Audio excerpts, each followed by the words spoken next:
suara apa tadi. Yang jelas kita coba lihat, dan suara itu ada di bawah. Mudah-mudahan ketemu. Oke, kita siapkan dulu yang turun ke bawah. Mungkin bautnya lepas kali ya.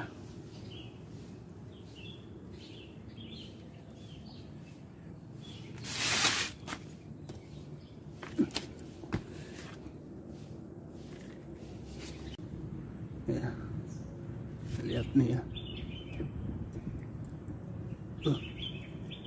ini lepas, makanya dia bunyi kalau buat jalan kendor kena angin ya.